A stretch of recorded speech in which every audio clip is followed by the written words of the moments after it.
السلام علیکم ورحمۃ اللہ وبرکاتہ۔ ناظرین کرام، جیسا کہ آپ کو معلوم ہے، دارالافتاء جامعۃ الشیخ عبدالستار نانکا گندیوڑا ضلع سہارنپور سے آپ کے مسائل اور ان کا حل پروگرام پیش کیا جاتا ہے۔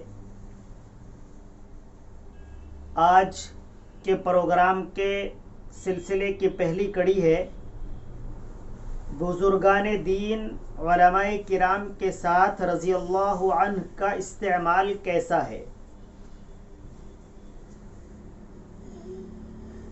رضی اللہ عنہ، اللہ تبارک و تعالی ان سے راضی ہو گیا۔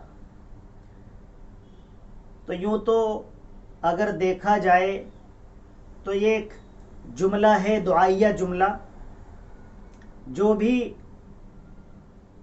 اللہ والے بندے ہیں ان کے لیے استعمال کیا جا سکتا ہے، لیکن علماء کرام نے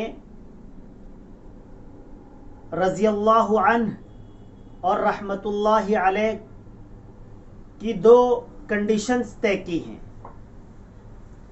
خصوصی طور پر رضی اللہ عنہ حضرات صحابہ کرام رضوان اللہ عنہم اجمعین کے لیے استعمال کیا جاتا ہے، اور رحمت اللہ علیہ بزرگان دین علماء کرام کے لیے استعمال کیا جاتا ہے۔ تو اگر رضی اللہ عنہ کو علماء کرام بزرگان دین کے لیے استعمال کیا جانے لگا تو خلط ملط ہو جانے کا شائبہ ہے، اس لیے اس کا انکار کیا گیا ہے۔ اس لیے صحابہ کرام کے علاوہ کے ساتھ رضی اللہ عنہ کا استعمال غیر مناسب ہے۔ مدثر صاحب سہارنپور سے معلوم کرتے ہیں، ایک عورت کا نکاح ہوا، اس کے بعد اختلاف میں خاوند کے گھر سے چلی گئی اور طلاق نہیں ہوئی۔ اس نے اسی حالت میں دوسرا نکاح کر لیا، یعنی عورت نے ایک اور نکاح کر لیا اور اس سے ایک بچی بھی پیدا ہو گئی، تو یہ جائز ہے یا نہیں؟ کسی عورت اور مرد کا نکاح ہوا ہے، اس کے بعد جب تک وہ شوہر طلاق نہ دے دے، عورت کے لیے دوسرے مرد سے نکاح کرنا جائز نہیں ہے۔ اگر کوئی عورت نکاح کے باوجود کسی دوسرے شخص سے نکاح کرتی ہے تو یہ بالکل ناجائز اور حرام ہے، اور اس نکاح کو پڑھانے والا بھی گنہگار ہے اگر اسے معلوم ہے۔ تو یہ بچی جو پیدا ہوئی ہے یہ بھی جائز نہیں ہے، اور جو نکاح بتا رہے ہیں یہ نکاح ہے ہی نہیں، نکاح ہو ہی نہیں سکتا ہے، تو اس کو نکاح نہیں کہا جا سکتا ہے۔ لہٰذا یہ سب چیزیں پہلے شوہر کی طلاق سے پہلے بالکل قطعی طور پر جائز نہیں ہے۔ انجم صاحب سہارنپور سے معلوم کرتے ہیں، فرض پڑھنے کے بعد نمازیوں کو فلانگتے ہوئے پیچھے آ کر سنت پڑھنا کیسا ہے؟ جیسا امام صاحب نے سلام پھیر دیا، اس کے بعد سلام کے بعد لوگ پیچھے آتے ہیں، اور پچھلے والی ایک دو صفوں میں لوگ نماز بھی پڑھ رہے ہوتے ہیں، لیکن وہ سجدے کی حالت میں، بیٹھے ہوئے ہونے کی حالت میں ان کے اوپر سے پیچھے آنے کی کوشش کرتے ہیں، وہاں پر نماز پڑھتے ہیں۔ تو یہ غیر درست عمل ہے، ایسا نہیں کرنا چاہیے۔ آپ کے پیچھے جو لوگ نماز پڑھ رہے ہیں ان کا احترام کرنا چاہیے، اور آپ کو نماز اپنی جگہ پر ہی ادا کرنی چاہیے جو آپ کے سنن و نوافل باقی رہ گئے ہیں۔ جاوید اختر صاحب دہلی سے معلوم کرتے ہیں، فدیہ کیا ہے؟ فدیے کی رقم کتنی ہوتی ہے اور کس کو دیا جاتا ہے؟ فدیہ کوئی شخص انتقال کر گیا، اس کی نمازیں چھوٹ گئی، تو ان نمازوں کا فدیہ دیا جاتا ہے، اور فدیے کی رقم فطرے والی ہی رقم ہے۔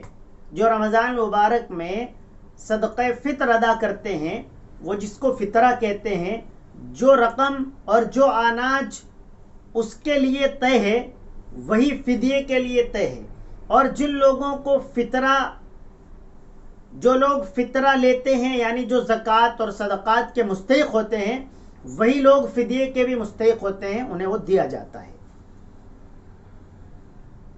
محمد اقبال ہرپٹ پور دہرادون سے معلوم کرتے ہیں، میری بیوی کا انتقال ہو گیا ہے، میں نے اس کے سونے کے تمام زیورات بچوں کو وقف کر دیے ہیں جو نابالغ ہیں، اور اس کی خالہ کے سپردگی میں رکھوا دیے ہیں، اس زیور پر زکوٰۃ ہے یا نہیں؟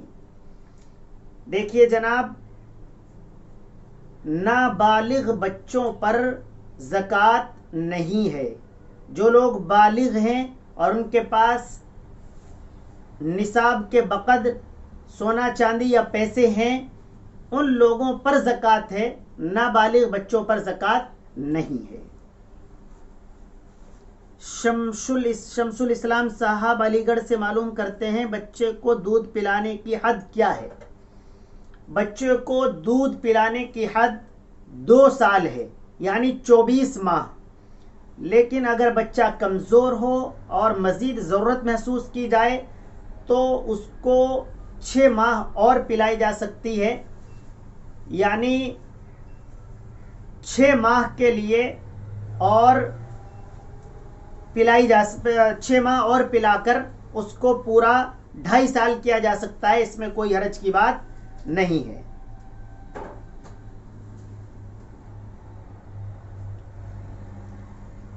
یوسف صاحب بنت شاملی سے معلوم کرتے ہیں، عورت سسر کا جھوٹا کھا سکتی ہے یا نہیں؟ دیکھیے یوسف بھائی، عورت سسر کا جھوٹا کھا سکتی ہے یا نہیں، اس میں 2 چیزیں ہیں۔ ویسے تو سسر اور بہو ایک دوسرے کا جھوٹا کھا سکتے ہیں، کوئی حرج کی بات نہیں ہے، لیکن اگر وہ اس میں ان کی نیت خراب ہوتی ہے پھر وہ جائز نہیں ہے۔ رئیس احمد تیلی والا رڑکی سے معلوم کرتے ہیں، دوران عدت بھانجا خالہ سے مل سکتا ہے یا نہیں؟ خالہ اور بھانجے کا نکاح آپس میں جائز نہیں ہے، اس لیے وہ عدت میں ملاقات کر سکتا ہے۔ محمد فیصل میگھ چھپر کیرل سے معلوم کرتے ہیں، ایک عورت اپنے شوہر سے تقریباً 15 سال سے الگ ہے اور اب شوہر نے طلاق دی ہے تو کیا عدت گزارنی ہوگی؟ اگر عدت گزارنی ہوگی تو اس نے حالت حیض میں طلاق دی ہے، اب یہ حیض شمار ہوگا یا نہیں؟